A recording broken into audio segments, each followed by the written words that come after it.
and we are back with another episode of the beloved Market Talk. This week, we got a lot of stuff to talk about, not really, kinda, mostly just Jerome Powell cutting rates and Elon Musk taking SPACEX public, potentially. Most likely, he said he's going to. But this week has been mostly just looking towards the rate hike. Jerome Powell cut rates. It was kind of like, 50-50. People didn't really know if he was going to cut rates and stuff like that. I think that was just fear and stuff, like, because at one point everybody said he was going to cut rates, and then it was like, I don't know, and now he did cut rates. It's like they're just trying to mix people up in the market and stuff. So Jerome Powell cut rates. What does this mean for you? This means that money gets easier to borrow. Every time you get some more credit, or you get a loan, or you get a house, whatever it is, any type of like credit or anything like that, it's cheaper to borrow money. All right. So when it's cheaper to borrow money, businesses can borrow more money and they can have more more investment. They can do more things. You know what I'm saying? It's cheaper to buy money. So the economy is basically like putting stepping on the gas pedal for the economy. All right. That's basically what it is. When you cut rates, I mean, when you hike rates, you're making it more expensive to buy money. People don't want to like borrow money.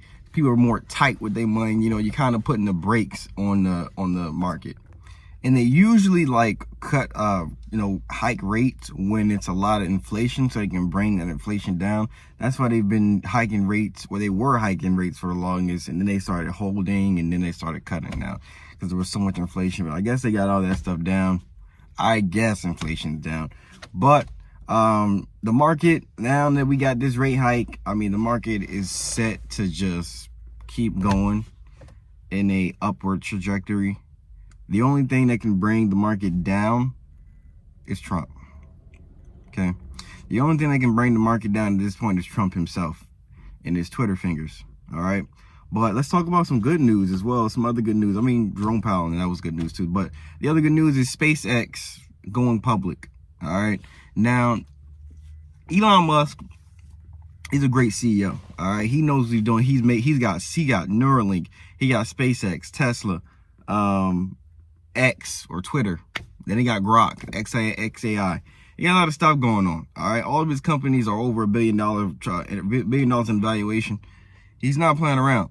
All right. SpaceX has positioned themselves in a perfect place. They have gotten their rocket program down before the world needs it. When you put yourself in a position like that, that's how you make a lot of money. They got this stuff together. They got their rocket programs and reusable rockets and all this stuff down before the world needed it. Now, we're about to start sending AI to space, data centers to space. We're about to start sending all this stuff to space, satellites to space. Who is perfectly positioned to do all that? Elon Musk. But you know who else is trying to compete with them? Jeff Bezos with Blue Origin. They're trying to compete with SpaceX, setting up rockets and stuff. This is good for innovation. This is good. All right, this is good stuff. It's going to push people to make more stuff, make more innovation, more stuff like that. I must love that word innovation. I said it a lot, don't I? But it's like, are you going to get into SpaceX when they IPO? Do you believe in Elon Musk? Do you believe in SpaceX? Are you going to get in there when they IPO? Me personally, I'm definitely going to get. I may dabble. I may get a little bit. You know what I'm saying? I may get a little bit, but hey, don't put all your eggs in one basket. But this week it's just more you're